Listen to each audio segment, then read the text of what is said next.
देखो, rest assured automation में होता क्या है, ये सबसे इम्पोर्टेंट है कि पहले जो हम कोर्स कर रहे हैं उसके बारे में थोड़ा बेसिक आइडिया हम ले लें। सो एक होता है ऑटोमेशन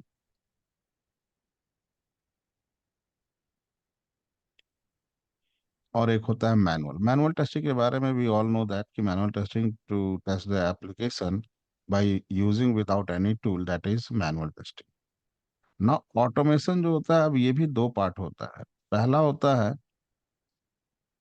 जीयूआई ऑटोमेशन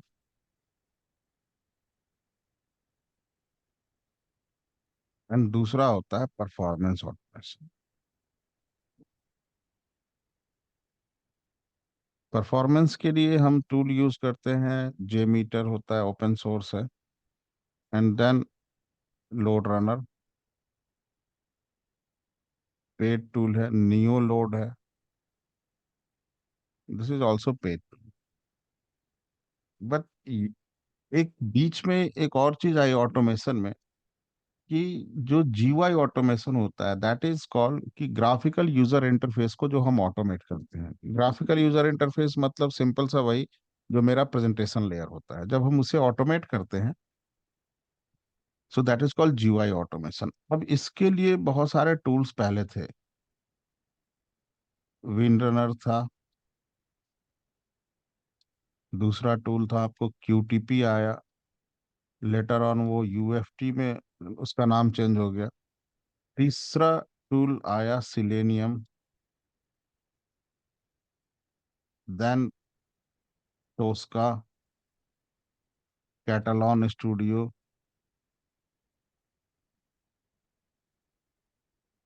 देन और भी बहुत सारे टूल है। ना अभी लेटेस्ट आया है प्ले राइट, देन एक साइप्रस भी है। तो these many are the GUI automation tool. अब ये ऑब्सलीट हो चुका है मार्केट में, पुराना हो चुका है, तो अब इसको अब ये मिलता भी नहीं। इवन इसकी कंपनी, जिस कंपनी का प्रोडक्ट था वो भी इसे सपोर्ट करना बंद कर दिए। तो ये अवेलेबिलिटी भी नहीं है इसकी।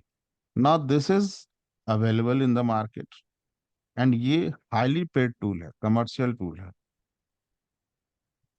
This is open source, this is commercial tool, this is also commercial tool, this is open source, this is open source.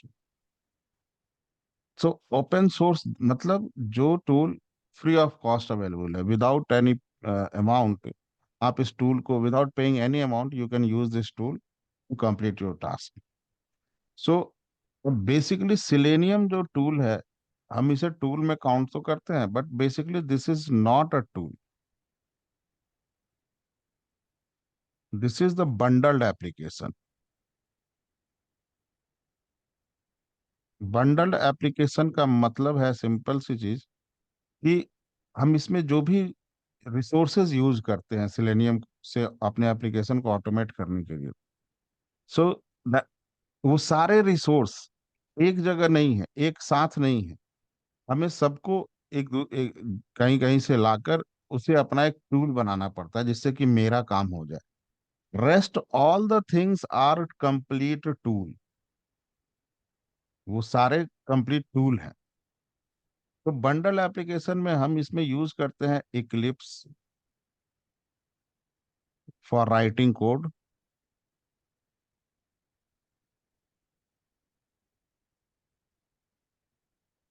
Then interface के लिए यूज करते हैं web driver. Web driver as a interface use करते हैं। So web driver is nothing just a API. और ये काम क्या करता है, जो भी हम अपना कोड लिख रहे हैं, अच्छा जावा के फाइल्स को भी आता हूँ मैं, जावा फाइल्स, जावा के क्लास फाइल्स का यूज करते हैं। सो this is called jars. Jar का यूज करते हैं। Basically jars is nothing a library, library है। इंटरफेस का क्या काम करता है, हम अपना जो भी प्रोग्राम लिखते हैं, जो भी कोड लिखते हैं, वो सब जावा की लाइब्रेरी का यूज करके हम लिखते हैं। सो दिस इज माई कोड, ये है interface, this is web driver, और ये है मेरा एप्लीकेशन। और बेसिकली ये एप्लीकेशन ओपन है ब्राउजर पर, this application is open on the browser. तो जो भी हम कोड लिखते हैं, तो वो वेब ड्राइवर उस इंस्ट्रक्शन को लेकर जाता है और वो ब्राउजर को देता है। ब्राउजर फिर वो मेरे एप्लीकेशन के ऊपर वो सारी एक्टिविटी परफॉर्म करता है। देन वो फिर इसे बताता है, और फिर ये इसे बताता है कि ये काम हो गया, अब दूसरा लाइन दो। सो this is one way is going, one way is for response. Fine. Playwright tool में इसका अपोजिट है, एक इसी टूल में इसका अपोजिट है। ये एक ही रास्ते से रिक्वेस्ट भी जाता है और उसी रास्ते से रिस्पॉन्स भी आता है। सो बेसिकली ये वेब ड्राइवर का इसमें कॉन्सेप्ट ही नहीं होता, ये डायरेक्ट ब्राउजर के डेव टूल्स के साथ इंटरेक्ट करता है। प्लेराइट रिक्वेस्ट जाएगा और इसी रास्ते से रिस्पॉन्स भी आएगा। सो यहाँ पे इंटरफेस का कोई कनेक्शन ही नहीं है, पहले ये चीज ना। जो जीयूआई ऑटोमेशन होता है तो सिलेनियम के थ्रू होता है। वो एप्लीकेशन में जो हमारा होता है कि एक बेसिक स्ट्रक्चर, अगर मैं एप्लीकेशन का, वेब एप्लीकेशन का बताऊं, तो this is the simple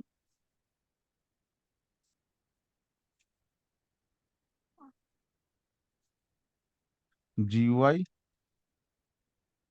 business layer और डेटाबेस ना। जब जीयूआई को ऑटोमेट करते हैं तो ये है सिलेनियम के थ्रू।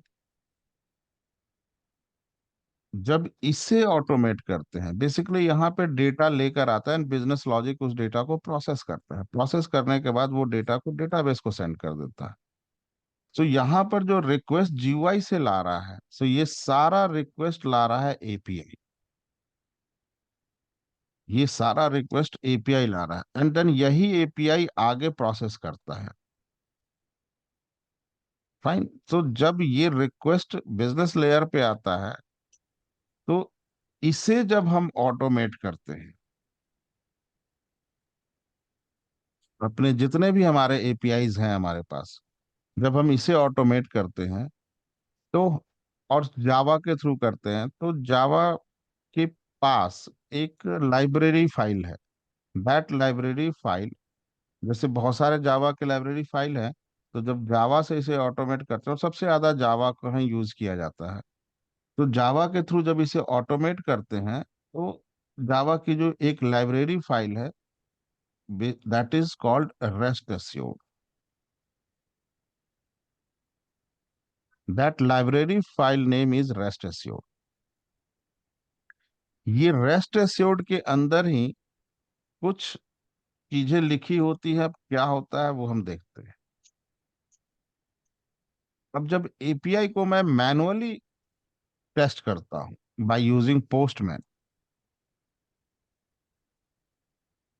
एपीआई को जब मैं पोस्टमैन से टेस्ट करता हूं, तो मैं कुछ मेथड रन करता हूं, जैसे post, get, put,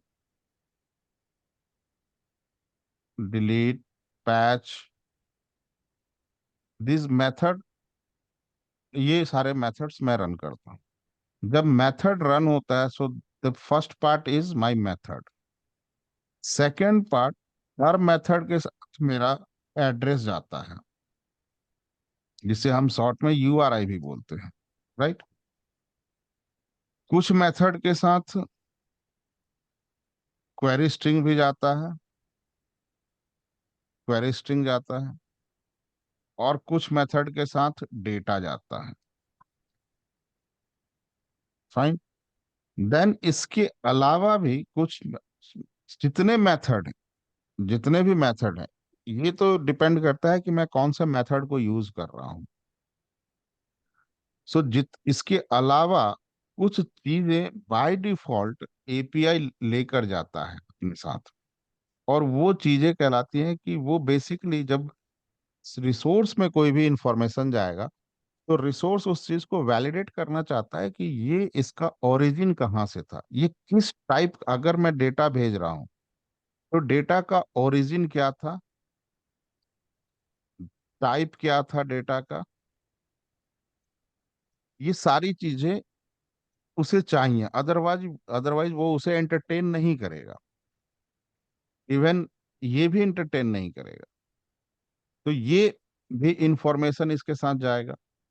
then the third thing, जब मेरा प्रोसेस हुआ, अब ये सब कुछ मैं भेज रहा हूँ जो जिस मेथड के साथ, एड्रेस की सिर्फ जरूरत है, किसी के साथ डेटाबेस की जरूरत है, क्वेरी स्ट्रिंग की जरूरत है, तो वो मैं सारी चीजें जब भेज रहा हूँ, तो डेटाबेस में जब फाइनली वो प्रोसेस करेगा तो ये कुछ रिस्पॉन्स देगा।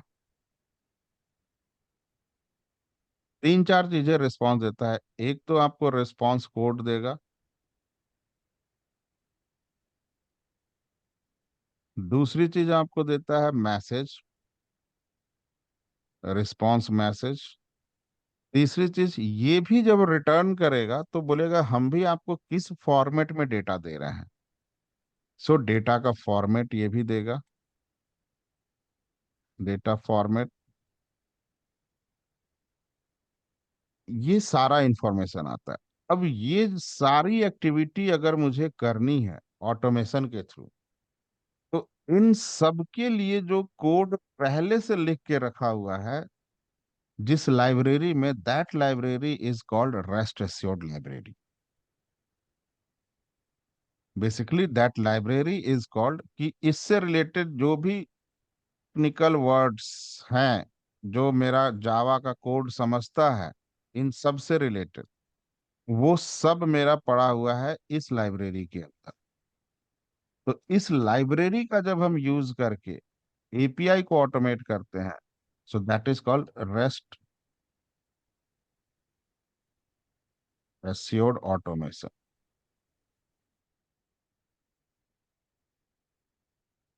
That is called rest assured automation. और एपीआई भी जो मेरा होता है, ये भी 90% एपीआई बनते हैं रेस्ट फ्रेमवर्क पर।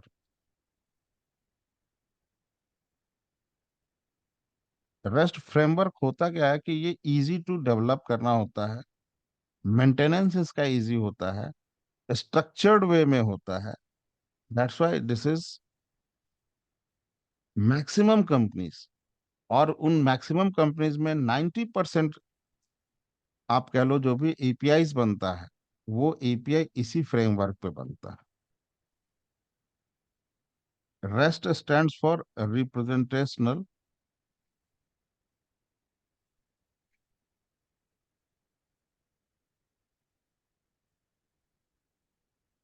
स्टेट ट्रांसफर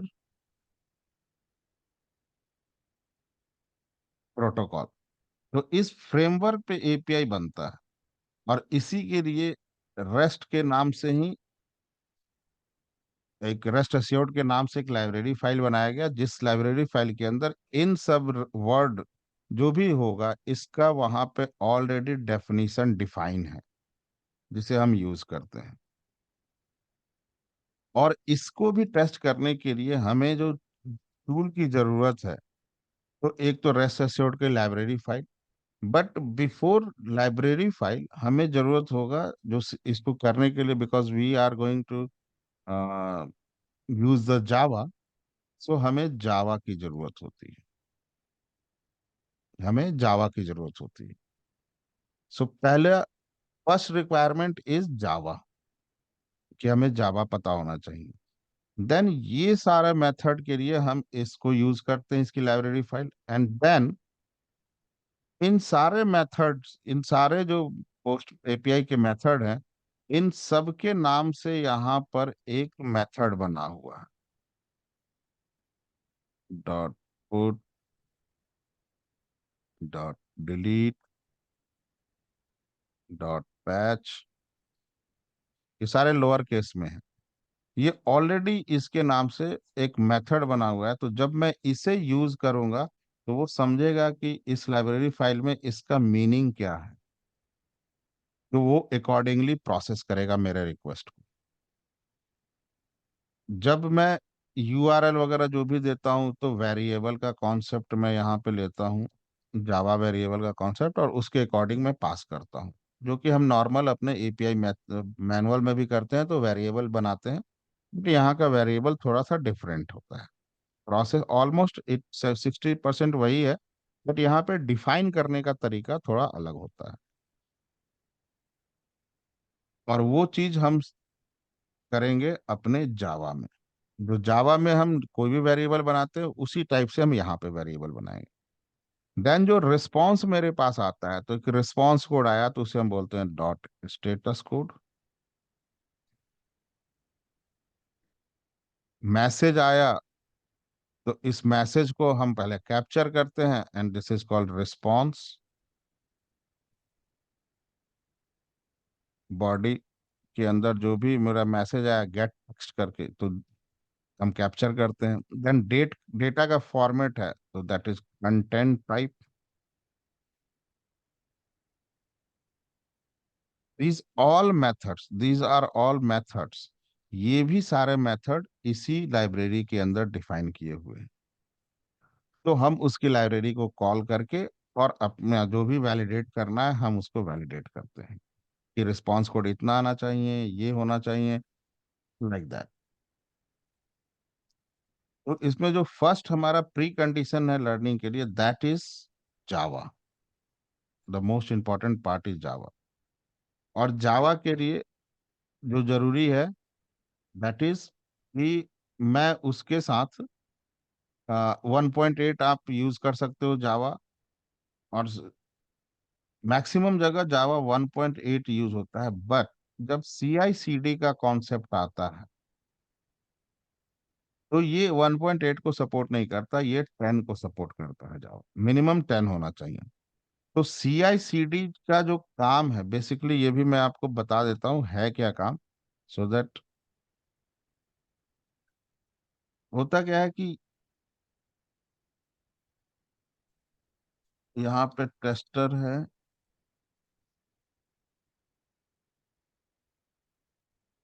अलग अलग टेस्टर है, यहाँ पे डेवलपर है।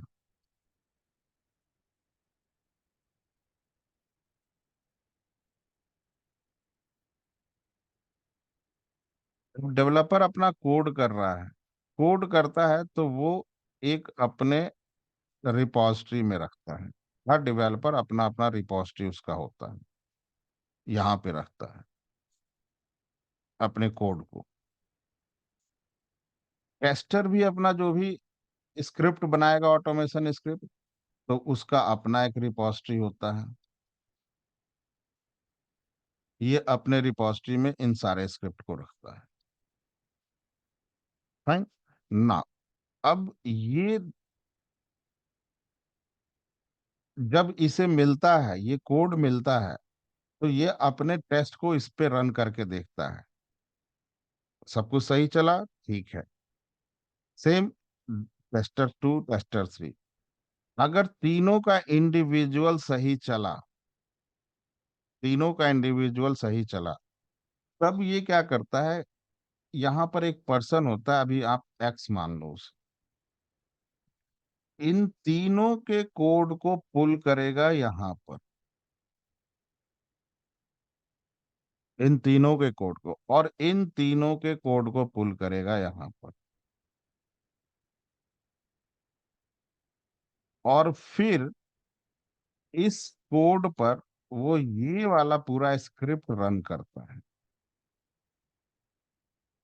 इंटीग्रेटेड कोड पर वो इंटीग्रेटेड टेस्ट को पूरा रन करता है। अगर ये सब कुछ सही चला तो इसे उठा के वो दूसरी जगह प्लेस कर देता है। एंड ये जो इंडिविजुअल तीनों का रिपॉजिटरी है, this is basically called Git. This is called Git. इनका जो इंडिविजुअल रिपॉजिटरी है, this is also known as Git. और अब इन तीनों का कोड यहाँ पे आ गया, इसका भी कोड यहाँ पे आ गया। अब कल को अगर ये दूसरा कोई काम करेगा तो अपने इसी कोड को पुल करेगा और काम करेगा। अब जो ये पुल करेगा अपने कोड को, तो उसमें इन दोनों का भी कोड आ गया। इंक्रीमेंटल डेवलपमेंट हो रहा है मेरा सॉफ्टवेयर का, इंडिविजुअल तो होगा नहीं कभी भी। द सेम वे, अब क्या होगा कि ये यहाँ से भी पुल करेगा, ये अपना टेस्ट अगर करना चाहे तो यहाँ से भी पुल कर सकता है। और ये जो पर्सन है basically x, this is called DevOps, this is called DevOps person. और ये जो जिस जगह पे पुल कर रहा है this complete area, this is called Git hub,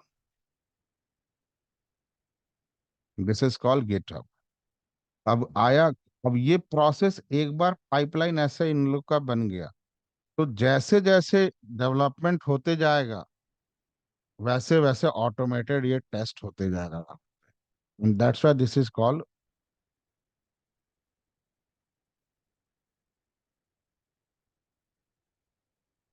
CI, continuous development, continuous integration,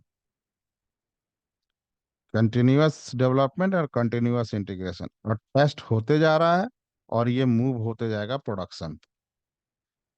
so this is, ये जो CI/CD का काम है करने का, ये बेसिकली डेवऑप्स का काम है, ये बेसिकली डेवऑप्स का काम है। हमारा काम क्या है, हमें यहाँ तक रिपोजिटरी में पुश करना है और यहाँ से यहाँ पुश करना है, दैट्स इट। बिकॉज हम अपने कोड के लिए रिस्पॉन्सिबल हैं, ये डेवलपर जैसे अपने कोड के लिए रिस्पॉन्सिबल है तो हम भी अपने कोड के लिए रिस्पॉन्सिबल हैं। तो हमारा काम गिट से गिटहब तक कोड को मूव करना है। डेवलपर भी अपना कोड गिट से गिटहब तक मूव करता है, दैट्स इट। और बाकी का काम ये डेवऑप्स वाला करता है, that is called CI/CD integration. तो इसके लिए जो टूल का यूज करता है दैट इज कॉल्ड जेनकिन,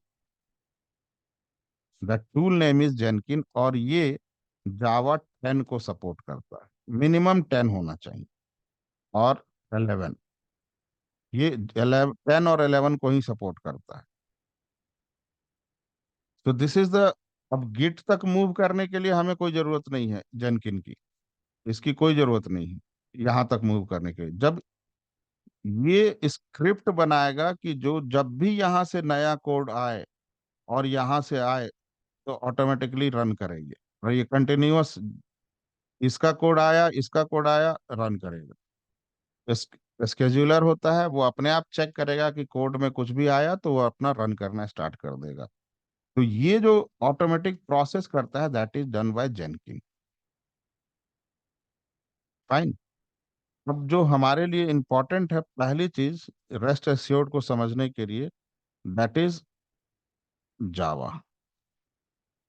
और जावा के लिए इंपॉर्टेंट है कि हमारे पास या तो जावा 8 या 1.8 वर्जन इंस्टॉल होना चाहिए which is already installed in your machine.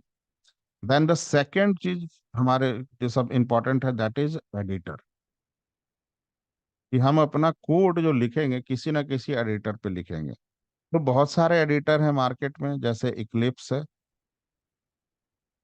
NetBeans है, देन इंटेलिजे है। बट जो सबसे ज्यादा यूज होता है 70% आप कह लो कि दैट इज इक्लिप्स यूज होता है। ये थोड़ा हेवी होता है, ये भी थोड़ा हेवी होता है। सो कुछ डेवलपर इसको भी प्रेफर करते हैं, कुछ टेस्टर इसको भी प्रेफर करते हैं, ये बहुत कम यूज होता है। और सबसे ज्यादा यूज होता है एक्लिप्स, लाइट वेट भी है, और हमें बहुत सारी चीजें इसके अंदर, बहुत सारे ऐसे इनबिल्ट फीचर हैं जो हमारा काम आसान कर देता है। फाइन ना। अब मैं इतना इक्लिप्स ओपन करता हूँ, and Eclipse you can directly download, show you.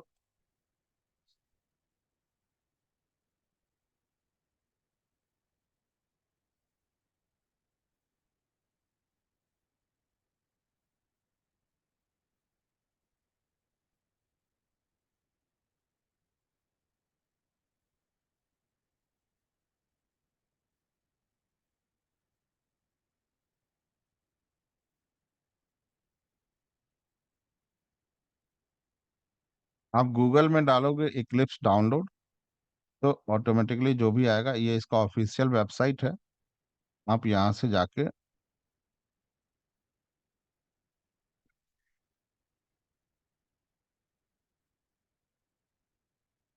ये डाउनलोड कर सकते हो, ये वाला आप डाउनलोड कर। अब देखो इसके अलग अलग वर्जन्स हैं, अलग अलग आप काम के लिए यूज जो करते हैं। ये सर्वर बेस एप्लीकेशन के लिए बनाते हैं, then web server, Java X servlet container का काम करता है। So these are the different different things, but you can directly download this one. और इसे इंस्टॉल करने में कुछ भी सेटिंग नहीं करना है, just next next next click करोगे and that will be installed. So जब इक्लिप्स इंस्टॉल हो जाएगा, देन यू कैन सी, आप अपने स्टार्ट मेनू में जाओगे, then you can see Eclipse for Java developer. Just open it. तो ये आपके सामने सबसे पहले वर्क स्पेस पूछेगा। वर्क स्पेस का मतलब है कि इस इस फोल्डर में आप अपना सारा रखना चाहते हो। जो भी आप कोड करोगे तो कहाँ स्टोर करोगे। सो this is nothing, just a folder. Folder ने, अब मेरा डी में मैंने एक बना रखा है। सो यू कैन सी,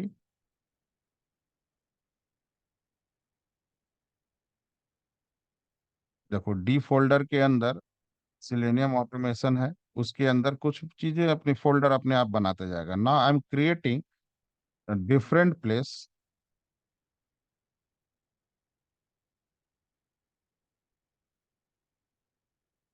मैं इसके अंदर नहीं, मैं अपना अलग एक बना रहा हूँ, लेट से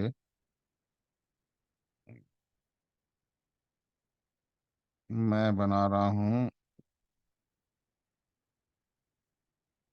ई के अंदर एक न्यू फोल्डर, और मैं इसका नाम दे रहा हूँ, इसके अंदर भी जावा, और इसके अंदर मैं एक फोल्डर बना रहा हूँ, मैं बोल रहा हूँ जावा सेशन। फाइन, इसके अंदर मैंने, और मैंने अपना वर्क स्पेस इसे बनाया। अब इसे मैं सेलेक्ट करूंगा। So this is my work. आ गया उसका पास जावा, ई के अंदर जावा, जावा के अंदर जावा सेशन बनाया ना। अगर मैं इसे चेक कर दूं तो जब भी मैं इक्लिप्स ओपन करूंगा तो always it will open this path. मैं इसे अभी, क्योंकि मेरे अलग अलग वर्क स्पेस मैंने बना रखा है, सो अलग अलग है उसके अंदर, सो मैं इसे डिफॉल्ट नहीं ओपन करना चाहता, so uncheck this one and launch.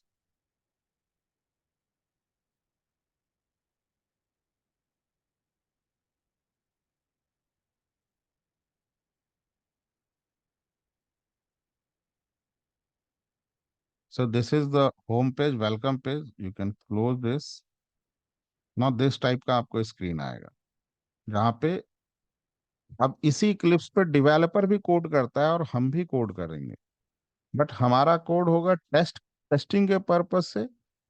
हम जो जावा अभी करेंगे, तो जो जावा हम करते हैं वही जावा डेवलपर भी करता है, लेकिन हमारा जो कोड होता है वो कोर जावा में होता है। डेवलपर का भी सारा कोड कोर जावा में होता है। उसको हैंडल करने का तरीका एडवांस जावा वगैरह आता है, जब हम डेटाबेस को मैनेज करने की कोशिश करते हैं, डिफरेंट लेयर को एक्सेस करने की कोशिश करते हैं, सिक्योरिटी इंप्लीमेंट करता है डेवलपर, तो उसका एक अपना स्ट्रक्चर होता है। लेकिन वो भी सारा कोडिंग कोर जावा में ही करता है।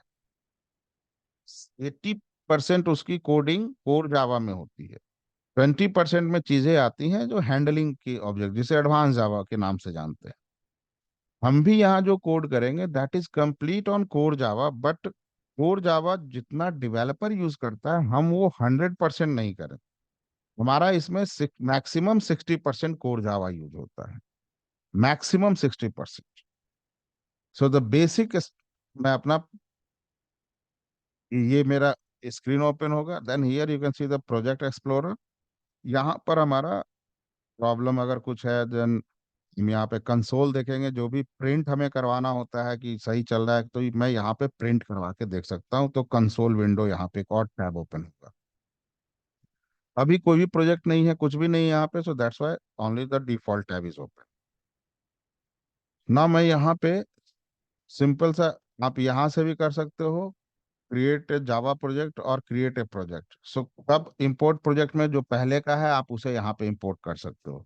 सो क्रिएट ए प्रोजेक्ट हम कब करेंगे, और क्रिएट ए जावा प्रोजेक्ट, अभी चूंकि हम जावा में ही सारा कुछ अपना, पहले जावा हम लर्न करेंगे, then we will go for create a project, जो कि आ, हम कोई भी कोड करते हैं तो हमें एक स्ट्रक्चर वे में रखना पड़ता है।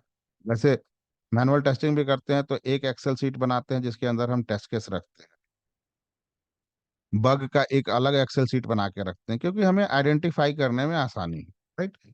कभी सर्च करना पड़े तो आसानी हो। उसी तरह हम जो कि अभी जावा पे काम करेंगे, so we will create a Java project, so यहाँ से भी क्लिक करके कर सकते हैं, और we can go from here new Java project. अब जावा केस सेंसिटिव है, एक चीज ध्यान रखें, Java is case sensitive language, upper case lower case, और ये बहुत ही ज्यादा इस चीज को मैटर करता है, इसके लिए मैटर करता है। दूसरी चीज कि इसका अपना नॉमेनक्लेचर है, you have to follow those nomenclature, ये आपको फॉलो करना ही है। तो मैं प्रोजेक्ट का नाम देता हूँ simple Java session, by default यहीं पे जाके सेव होगा। Now click on finish. अब ये मेरा प्रोजेक्ट बन गया। अगर मैं इसकी प्रॉपर्टी आप देखो, न- अभी मैंने सिर्फ एक फाइल बनाया है, जावा प्रोजेक्ट बनाया है, इस लोकेशन पर है, right. Now we will see कि इसके अंदर है क्या क्या चीज। हमने वहां पे सिर्फ एक जावा सेशन फोल्डर बनाया था, प्रोजेक्ट भी मैंने इसी नाम का बना दिया, आप दूसरा नाम भी दे सकते हो, जस्ट अ कोइंसिडेंट कि सेम नाम का बन गया ना। अगर मैं इसको अब एक्सेस कर रहा हूँ, ई के अंदर जावा था,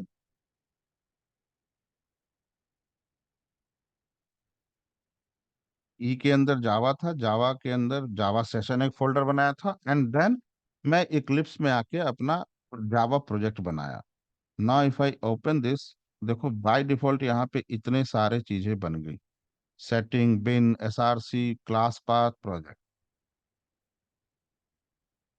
इक्लिप्स में अगर देखेंगे, एक्सपैंड दिस, देखो जेआरई सिस्टम, इसके अंदर ये देखो automatically these jar files, these all are jar files, ये इतने सारे जार फाइल्स ऑटोमेटिकली आ गए।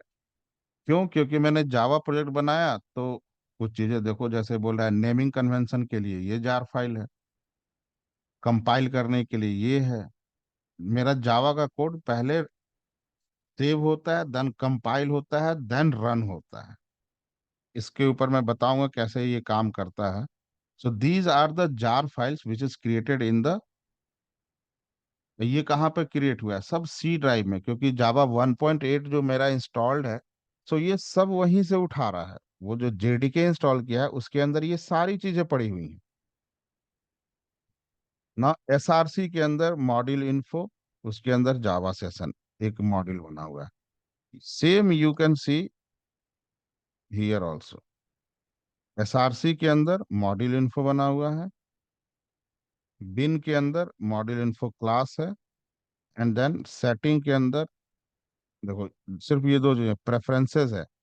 लेकिन हमारा यहाँ पे जो भी चीज है, ये जेआरई के अंदर, ये जो एसआरसी बना हुआ है, सिर्फ ये एसआरसी मेरा बना है यहाँ, ये जो फोल्डर मैंने अभी क्रिएट किया है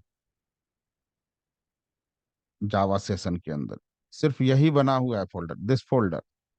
रेस्ट ऑल द थिंग्स जो यहाँ आ रहा है, this is coming from C drive, देखो सब वहां से आपको जार फाइल एक्सटेंशन देखो, सबका लास्ट में आपको जार दिखेगा, this is jar, dot jar है। सो दिस ऑल आर, अब इसको आप उस तरह से रन नहीं कर सकते जैसे एपीआई जार को करते हो, वो भी जार है बट उसको एक डिफरेंट फ्रेमवर्क पे बनाया गया है, एंड दिस इज जावा, इसे एक डिफरेंट तरीके से बनाया गया है। सो दिस ऑल आर, इनका पाथ देखो सी यूजर के अंदर पड़ा हुआ है, जो मैंने जेडीके इंस्टॉल किया है सी में इंस्टॉल्ड है, तो ये वहां से उठा के ला रहा है ना। अब जावा में होता क्या है कि सबसे पहले मैंने बनाया एक अपना प्रोजेक्ट, राइट, एंड प्रोजेक्ट के अंदर इसका देखो कुछ स्ट्रक्चर है which we have to follow.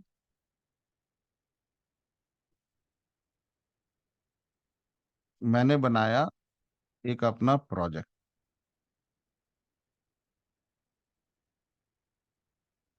Right. अब इस प्रोजेक्ट के अंदर मुझे बनाना होगा कुछ, that is called package. Package basically a container, that's it, this is a container. ये पैकेज बनाया, इस प्रोजेक्ट के अंदर मैं मल्टीपल पैकेज बना सकता हूँ। पैकेज 2, पैकेज 3, मल्टीपल पैकेजेस बना सकता हूँ। It totally depends upon you कि आप कितने पैकेज यहाँ बनाना चाहते हो।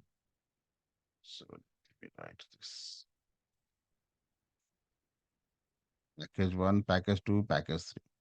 See, these all are in the project folder.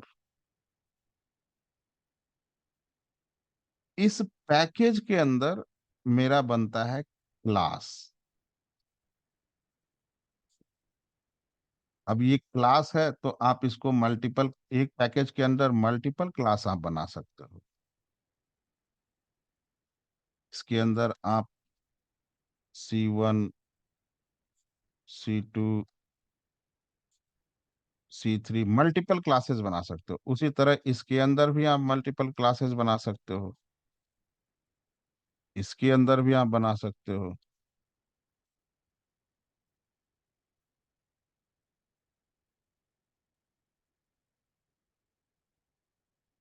Multiple आप क्लासेस बना सकते हो। Package is a folder structure, और क्लास बेसिकली, देखो क्लास क्या होता है कि जैसे मैं बोलता हूं कि आई ही इज मैन, या मैं बोलता हूं जैसे, take an example, animal. Suppose मैं बोलता हूं एनिमल। सो कोई भी एनिमल को देखा है आज तक? No one have seen the animal. हर कोई, जितने भी लोग हैं, या तो वो काऊ को देखे हैं, डॉग को देखे हैं, कैट को देखे हैं, डंकी को देखे हैं, राइट, बफलो देखे हैं, मंकी देखे हैं। They have seen these things. उन्होंने कभी इसे नहीं देखा है, right. So the class is nothing, just a logical entity. Logical entity, class एक लॉजिकल एंटिटी है, एक कॉन्सेप्ट है। वैसे एनिमल एक कॉन्सेप्ट है, ह्यूमन बीइंग एक कॉन्सेप्ट है। ह्यूमन बीइंग में कोई किसी को, ह्यूमन बीइंग को कोई नहीं देखा होगा। Man, male female, man women, child, इन सबको लोग देखा है, लेकिन ह्यूमन बीइंग को किसी ने नहीं देखा, right. So human being is what, it's a logical entity, just like animal. Animal is a logical entity, उसके अंदर मैंने इन सब चीज को देखा है। These are called object, these are called object. So animal is class, class के अंदर ऑब्जेक्ट होता है, राइट। अब ऑब्जेक्ट का क्या मतलब है? बहुत सिंपल सा, कि मेरा एक काऊ है, दूसरा काऊ है, तीसरा काऊ है, इन तीनों की प्रॉपर्टी सेम होगी ना? सारे काऊ की प्रॉपर्टी सेम होगी। उसी तरह डॉग है, 10 डॉग हो, 10 की प्रॉपर्टी सेम होगी। अलग अलग ब्रीड के हो तो भी प्रॉपर्टी सेम होगी। इट मीन्स कि ऑब्जेक्ट की प्रॉपर्टी सेम होती है। मल्टीपल ऑब्जेक्ट्स हो, उन सब की प्रॉपर्टी, एक क्लास के अंदर मल्टीपल ऑब्जेक्ट्स हैं, एक ऑब्जेक्ट के सारी प्रॉपर्टी सेम होगी, तभी हम उन्हें एक ऑब्जेक्ट में रख रहे हैं, काऊ बना रहे हैं। काऊ को मैं डॉग के क्लास ऑब्जेक्ट में नहीं फिट कर सकता, right. So this is object. अब जो भी काम करेगा वो तो ऑब्जेक्ट ही काम करेगा ना। काउ ही अ, या ह्यूमन बीइंग में मैं बोलूं तो मैं हूं, मेरा हाथ ही कुछ काम करेगा। सिर्फ राहुल तो कुछ नहीं कर सकता, राहुल की बॉडी का जो पार्ट्स है वही काम करेगा, right? So that thing is called method. That thing is called method. तो मैं हर क्लास के अंदर मेथड बनाता हूँ जो काम करेगा, जो फंक्शनैलिटी को परफॉर्म करता है। और मल्टीपल मेथड में बना सकता हूँ, हर क्लास में मैं जितनी मर्जी उतना मेथड बना सकता हूँ। M1, M2, M3, जितनी मर्जी मैं उतना मेथड बना सकता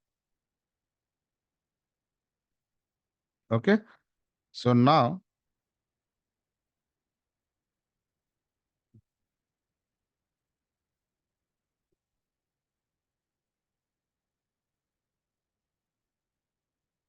मेरा ये बना,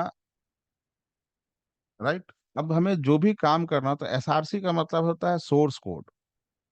तो जो भी हम अपना कोड करेंगे हमें इसी के अंदर करना होगा। तो अभी तो मैंने बनाया सिर्फ एक प्रोजेक्ट। प्रोजेक्ट के अंदर मुझे बनाना होगा package. This package I have to create. तो मल्टीपल पैकेज हम क्रिएट कर सकते हैं, अभी मैं एक पैकेज क्रिएट कर रहा हूँ। पैकेज क्रिएट करने का भी वही तरीका है, मैं जाता हूँ एसआरसी, इसके अंदर क्रिएट करना है, सोर्स फोल्डर के अंदर हो तो सोर्स कोड फोल्डर के अंदर न्यू एंड पैकेज। पैकेज का नाम ये वहीं से उठाता है, आप अपना नाम दे सकते हो। लेट से मैं बोलता हूँ डेमो डॉट पैकेज। आप सिर्फ डेमो भी दे सकते हो। अब देखो, मैंने लिखा पैकेज। पैकेज ये बोला invalid package name, package is not a valid Java identifier. तो व्हाट इज आइडेंटिफायर? तो बेसिकली जावा अपने पास अपनी लाइब्रेरी में कुछ कीवर्ड्स को स्टोर करके रखता है। We can not use those keywords, otherwise वो कंफ्यूज हो जाएगा। सो मैं जावा पीएससी बोल देता हूँ। आप सिर्फ डेमो भी लिखोगे वो भी चलेगा, but this is the normal structure to create any package. Dot देते हैं इसे, देन फिनिश। देखो अब डेमो पैक मेरा बन गया ना। If I go to here Java session के अंदर, एसआरसी के अंदर बनाया मैंने। So now you can see एक फोल्डर बनाना demo. So package is nothing, just a folder. उस फोल्डर के अंदर पैक बना। So basically package is a simple folder जहां पे हम अपनी चीजों को रखेंगे। अब ना, अब इसके अंदर मैं, मेरा ये पार्ट कंप्लीट हो गया, package complete. Now I am going to create class. So package के अंदर मुझे क्लास बनाना है। Now go select package, go to new, right click करके देन क्लास। इसका नाम, जावा का क्लास का नाम always starts from upper case. तो मैं इसको देता हूँ डेमो। ये हमेशा अपर केस है, अगर मैं इसे लोअर केस में दे दूं, देखो ये एरर नहीं दे रहा है लेकिन ये वार्निंग दे रहा है, this name is discouraged by convention, Java type names usually starts with an upper letter. ये मुझे स्पेसिफिकली बोल रहा है। So write here upper, make it upper case. और देखो सोर्स फोल्डर क्या है मेरा, SRC, package name demo pack, उसके अंदर मैं क्रिएट कर रहा हूँ डेमो। अब ये पब्लिक ये सब क्या है ये हम आगे देखेंगे, ये सब पे हम काम करेंगे। So now this is demo. मेरा क्या बना, class. Class always starts from upper case. आप जावा में कहीं पे भी देखो जो अपर केस से लिखा हुआ है, कुछ चीजें जो मैं भी बताऊंगा आगे, आप इमीडिएटली आंख बंद करके बोल सकते हो दिस इज क्लास। ना अभी मैं ये सेलेक्ट कर रहा हूँ public static void main string argument, इसे ऑन कर रहा हूँ। बेसिकली ये क्या करेगा, finish and then you will see this code is generated. अब ये है कमेंट किया हुआ है, so you can delete this. अब देखो, मेरा पैकेज डेमो पैक के अंदर डेमो क्लास बनाया, उसके अंदर मैंने चेकबॉक्स को सेलेक्ट किया था, तो उसकी वजह से ये चीज आया। सो अभी मैं public static void main public class इनको छोड़ दे रहा हूँ, बस मैं इसको समझा दे रहा हूँ मेन क्या होता है। वो public static these all are identifier. So ये सब हम आगे देखेंगे क्या होता है। सो बेसिकली जावा में कोई भी प्रोग्राम रन होगा, कोई भी प्रोग्राम रन होगा जो आपको आउटपुट देगा, वो हमेशा मेन मेथड के अंदर ही होगा। This is method, this is method basically. जो हमारा ये पार्ट है, ये मेथड मैंने बनाया है। ये हमेशा जावा के अंदर कोई भी प्रोग्राम होगा वो मेन मेथड के अंदर, आप जितनी मर्जी मेथड बना लो, लेकिन उस वो सिर्फ और सिर्फ एग्जीक्यूट होके रिजल्ट आपको देगा only in the main method. आप मल्टीपल मेथड बना सकते हो एक ही क्लास के अंदर। जैसे हमारा ये एक क्लास के अंदर मल्टीपल मेथड है, so you can create multiple method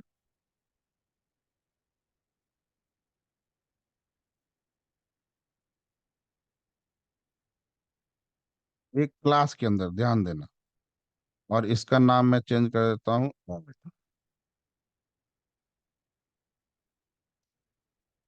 ये भी एक मेथड बन गया, ये भी लोअर केस में मेथड बन गया। Multiple method you can create ना। हाउ यू विल आइडेंटिफाई कि यार ये इसी क्लास में है कि नहीं। सो नाउ यू कैन सी यार, ये मेरा मेथड जो है मेन मेथड है, इसके जो कोड होगा ये this is a simple method का नाम है और कुछ नहीं है। Public static void these are the आप अभी इसको आप रहने दो, मतलब मैं बताऊंगा आगे ये क्या इसका मतलब होता है। सो इसमें भी देखो public static wide main wide है, बट मेथड यहाँ पे मेन है, यहाँ पे ऐड है। मैंने मेन मेथड, किसी भी जावा प्रोग्राम में एक ही मेन मेथड होगा। मेथड आप 50 बना लो, सेम नाम का मेथड भी आप 50 बना सकते हो, लेकिन मेन नाम का मेथड एक ही होगा, because this is the main method. जो भी प्रोग्राम रन होगा यहीं से रन होगा। सो this is the main method, और मेन मेथड यहां से यहां तक देखो, इस कर्ली ब्रेसेस से इस कर्ली ब्रेसेस तक ही चलेगा, प्रोग्राम रन करेगा यहां से यहां तक। जो भी आपका कोड होगा इसी के बीच में होगा। So that is main method. ये मेरा जो प्रोग्राम रन करेगा तो इसका कोड यहां से यहां तक होगा, तो ये अलग मेथड हो जाएगा। तो इस तरह आप जितनी मर्जी में, अच्छा ये पूरा ये कोड मेरा कोड ब्लॉक कहाँ से स्टार्ट हो रहा है, यहां से यहां तक। और इस मेथड का नाम है ऐड। ये मेथड मेरा रन हो रहा है यहां से यहां तक। इस मेथड का नाम है मेन। लेकिन एक ही क्लास में, सी द इमेज, एक ही क्लास में मेरे मल्टीपल मेथड हो सकते हैं। तो मेथड तो चलो ठीक है, एक करली ब्रेसेस से स्टार्ट हुआ मेरा, और जहाँ पे उसका क्लोजिंग है दिस इज ओपनिंग, यहाँ क्लोजिंग हो गया। But this two methods are inside this class, demo class के अंदर है। देखो यहाँ पे ये करली ब्रेस से स्टार्ट है एंड दिस इज एंड करली ब्रेस, ये इसका है। So you can create multiple method, but एक क्लास के अंदर आप क्रिएट कर सकते। बिना क्लास के मेथड आप नहीं क्रिएट कर सकते, ठीक है। बिना क्लास के आप मेथड नहीं क्रिएट कर सकते। सो नाउ अब एक मैं मेथड क्रिएट करता हूं, और मैं यहाँ पे बोलता हूं कि INT A। This is called, सिर्फ मैंने ए लिखा, इसका मतलब क्या है कि ए एक वेरिएबल है, और इस वेरिएबल का टाइप है integer.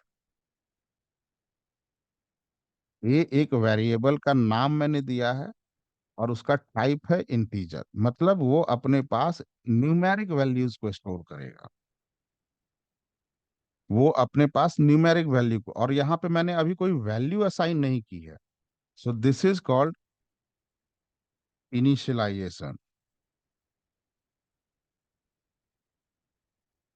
This is called initialize कर रहा हूं मैं ए को, कि ए एक वेरिएबल है और वो अपने पास इंटीजर टाइप का डेटा रखेगा।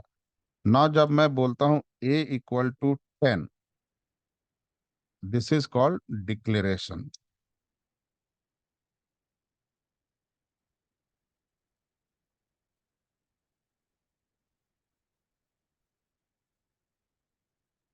This is called declaration. मैं यहाँ पे डिक्लेयर कर रहा हूं कि ए की वैल्यू क्या होगी। सो बेसिकली ये करता क्या है कि मेरा ये है मेमोरी,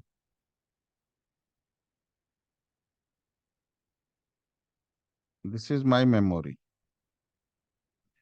इस मेमोरी में मैंने बोला दिस इज ए, यहाँ पे 10 नहीं स्टोर होगा, ए स्टोर होगा। यहाँ पे ए स्टोर हुआ, so this is called initialization. मैंने इनिशियलाइज किया, लेकिन अभी तक इसे कोई वैल्यू नहीं दिया। जब वैल्यू मैं बोलता हूँ 10, तब मैं बोलता हूँ कि 10 का जो एड्रेस है ना वो ए है। This is called declaration. अब मैं इसको एक वैल्यू असाइन करके बोल रहा हूँ कि 10 का जो एड्रेस है ए है। इट मीन्स कि जब भी अगर आप 10 को यूज करना चाहते हो, ऑलवेज कॉल ए। ए को आप कॉल करो तो वो 10 को लेते आएगा। फाइन। अब इसे मैं अगर सिंपल सा कंसोल में मैं यहाँ प्रिंट करवाता हूँ कि ए की वैल्यू क्या है, तो मैं लिखता हूँ सिस्टम आउट प्रिंट एलन, और ए मैं लिख देता हूँ। उसके right click and you can run here from run Java application, और you can directly click here. ये भी रन कर देगा। अब चूंकि ये देखो सेव नहीं है, स्टार बना हुआ है, तो ये मुझसे पूछेगा सेव करने के लिए। बोल रहा है कि मैं बोला always save resource before launching. अभी मैंने इसे सेव नहीं किया है, अभी भी यही है। ना वी विल सी कि डेमो जावा के अंदर क्या है। फोल्डर में देखो, ये एक फाइल बना, डेमो डॉट जावा। ना if I open this file, एक सेकेंड,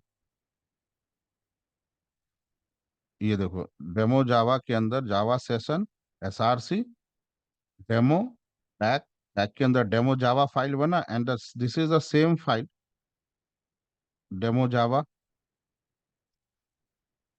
डेमो क्लास फाइल है। ओके, उसके अंदर ये चीजें लिखी हुई हैं, तो इसको बाय डिफॉल्ट वो डॉट जावा के एक्सटेंशन से सेव करता है। This is the Java file. और ये मैं अपना जब फोल्डर में देखता हूँ तो डेमो डॉट जावा बना हुआ है, और Java source file. Now if you see this,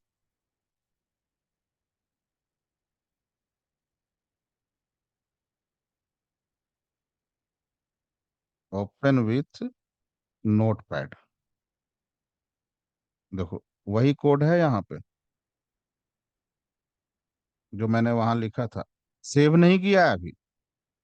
this is not, ये जो बाय डिफॉल्ट जब बनाया था तब वही है, बट मेरा यहाँ पे अगर आप देखो, तो मैंने ये लिखा है लेकिन सेव नहीं किया है, तो अभी तक मुझे वही दिखा रहा है। नाउ जब मैं दूसरा फोल्डर देखता हूँ, डेमो, और बिन के अंदर डेमो, यहाँ पे भी देखो पैक, डेमो क्लास बना है। वहां पे डेमो डॉट जावा था, यहाँ डेमो डॉट क्लास, और ये बिन के अंदर है। ना इफ आई ओपन दिस, आप इसे रीड नहीं कर सकते। दिख रहा है यहाँ पे डेमो डॉट जावा बना था, you can easily read, but this is the class file. Class file encrypt हो गया। और बेसिकली इसे अभी मैं क्लोज करता हूँ। बेसिकली इनक्रिप्ट क्या हुआ अभी मैं अभी बताता हूँ आपको ना। अभी मैं ओके करके रन करता हूँ, देखो 10 यहाँ प्रिंट हो गया कंसोल में। ए की वैल्यू 10 है, प्रिंट हो गया। Now go to this. अब इसे ओपन विथ नोटपैड, अब देखो और भी कुछ चीजें बन गई ना। Basically this is called compilation file, compiled file. Java का जो जेडीके है, ये सबसे पहले इसे कंपाइल करता है, और इसे कंपाइल करके वो कोड को चेक करता है कि अगर आपका कोड ठीक है, तब वो इस फाइल को रन करता है। एसआरसी के अंदर जो फाइल है, इसे रन करता है। अब इसे आप देखो, ओपन करोगे, ये सारा कोड बन के आ गया। कंपाइल करके वो उसे इस फाइल को, डॉट जावा फाइल को, कंपाइलर कंपाइल करके मशीन लैंग्वेज में कन्वर्ट करता है, और तब वो एग्जीक्यूट होता है। तब जावा का फाइल एग्जीक्यूट होता है। सो बेसिकली जावा में जो होता है, आप लोगों ने इंस्टॉल जो जेडीके किया है, आप देखो, अभी मैं जस्ट एक ब्रीफ दे देता हूँ कि बेसिकली वहाँ होता क्या है। I will explain you in a detail. आपका ना, जावा में होता है JDK, Java development kit. JDK के अंदर होता है JVM, Java virtual machine. JDK इस फाइल को इसे देता है, जेवीएम इसे, इस फाइल को कंपाइल करता है। कंपाइल करने के बाद, और अच्छा, वो कंपाइल कैसे करेगा कि this is called Java virtual machine, this is called Java virtual machine. उसे कंपाइल करता है। अब कंपाइल मेरा है विंडो प्लेटफॉर्म, कोई मैक में रन कर रहा है, कोई लिनक्स पे रन कर रहा है, तो इसका जो अपना मशीन लैंग्वेज जिसको ये समझता है, जेवीएम उसी लैंग्वेज में इसको कंपाइल कर देता है, उसी लैंग्वेज में कंपाइल करता है, और तब एरर को चेक करता है। अगर सब कुछ सही है तो रन करता है इसे। रन करने के बाद आपको इसका आउटपुट देता है। तो मुझे यहाँ पे 10 दिया। ठीक है। So basically JVM is responsible to do all these things, और जेवीएम पे ही कंपाइल होता है फाइल। इसीलिए बोलते हैं कि जावा पहले कंपाइल होता है, एंड देन वो रन करता है इसका file. This is the main Java का, आप कह लो कि एक तरह से प्रोसेस है। This is the main process of Java.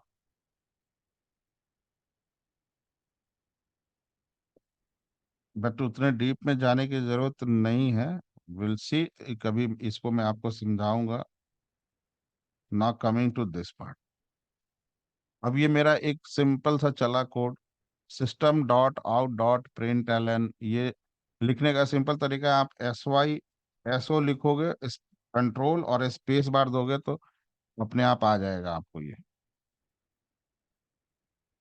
ना, ये आपको प्रिंट किया। अब यहाँ पे मैं एक मेथड बना रहा हूँ दूसरा, सम करने का। मैं बोल रहा हूँ INT A = 10, INT B = 20। अब यहाँ पे देखो, मैंने इनिशियलाइज किया, उसके बाद डिक्लेयर किया, लेकिन यहाँ पे मैं दोनों एक ही साथ कर सकता हूँ इसमें। दोनों चीज मैं एक ही साथ कर सकता हूँ। इसे ऐसे भी आप अगर लिखना चाहो तो इसे आप ऐसे भी लिख सकते हो।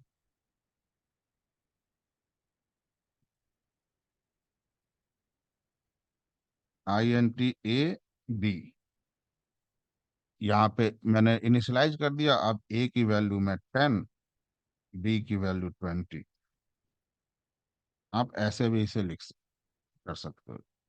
ये दोनों ए और बी इंटीजर टाइप का वेरिएबल है, और ए 10 रखेगा और ये 20 रखेगा ना। अब मैं बोलता हूँ एक वेरिएबल में बनाता हूँ सी, और मैं बोलता हूँ A+B।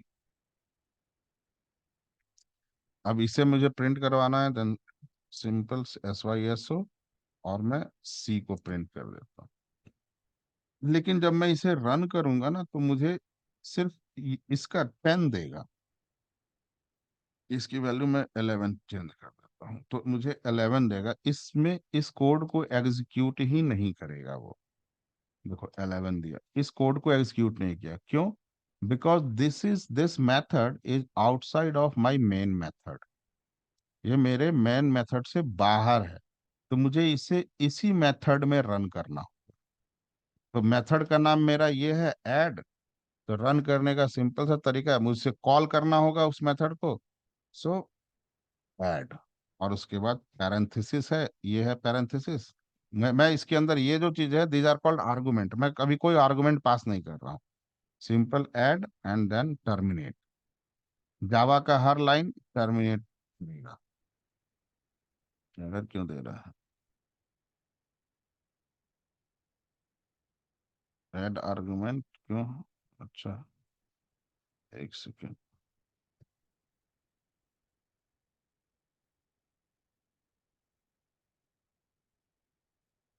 ठीक तो है।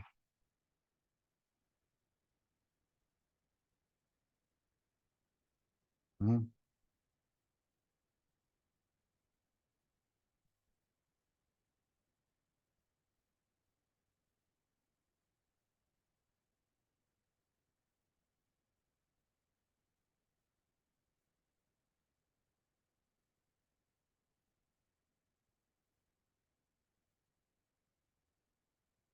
आर्गुमेंट क्यों पास करना है भाई मुझे? वाइड ऐड, ठीक है। ठीक है।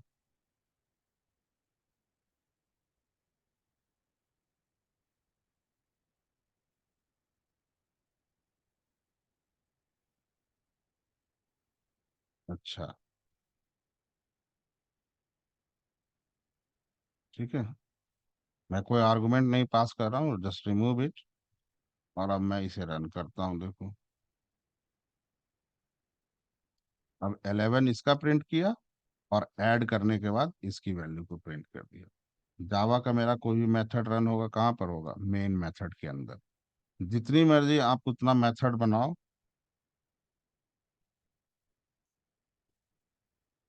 सेम नाम का दो मेथड आप यहाँ नहीं बना सकते। वो भी बनाते हैं, लेकिन थोड़ा सा उसमें अभी टाइम है, बताऊंगा।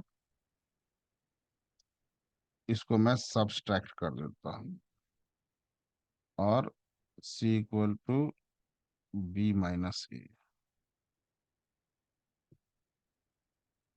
यहाँ पे डिवाइड,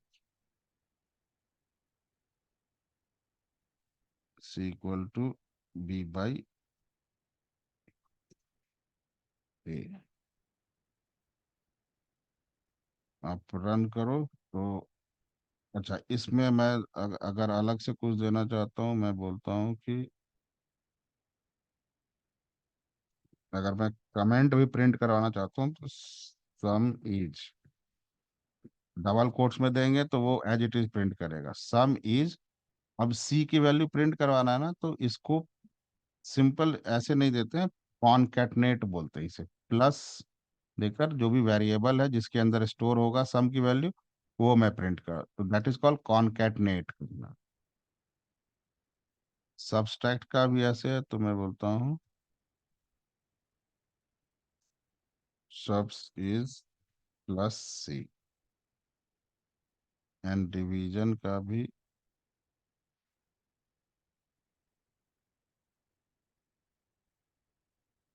प्लस सी। अब एक चीज है, आगे मैं बताऊंगा, अभी टाइम हो गया है। आप देखो यहाँ पे सब जगह मैंने ए बी यूज किया है, तो ये मुझे कोई एरर नहीं दे रहा है, लेकिन अगर सेम नाम का मेथड बना रहे थे तो एरर दे रहा था। द रीजन इज कि इस वेरिएबल, ये जो ए बी बनाया, या यहाँ ए बी बनाया, या यहाँ पर ए बी है, या ऊपर ए है, इस वेरिएबल का स्कोप यहाँ से यहाँ तक ही है, खत्म हो गया। इसका स्कोप यहाँ से यहाँ तक है। सो इररिस्पेक्टिव ऑफ सेम नाम का वेरिएबल, आप अलग अलग मेथड में भी बना सकते हो। एक ही नाम का वेरिएबल जितनी मर्जी उतने मेथड में बनाओ, क्योंकि उसका स्कोप यहाँ से यहाँ तक ही है, बस खत्म। अब मुझे इन सबको कॉल करना है मेन मेथड में रन करने के लिए, सो ऐड सबस, देन डिव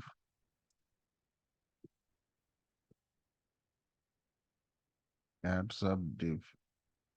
ठीक है, अब इसे मैं रन करता हूँ। जो भी डबल कोट्स में मैंने दिया है उसे एज इट इज प्रिंट कर रहा है, और उसके बाद कॉन्केटनेट कर दिया जो रिजल्ट को। सो दिस इज सी को प्रिंट कर रहा है, यहाँ पे इसको कर रहा है, यहाँ इसको कर रहा है। फाइन।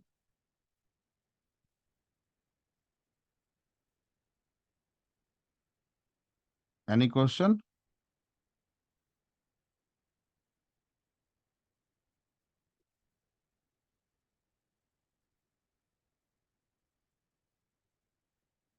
नो? ठीक है, तो आज मैं ये इतना ही खत्म करता हूँ। Will see tomorrow. Okay. Okay sir. Sir ये कितनी क्लासेस होंगी?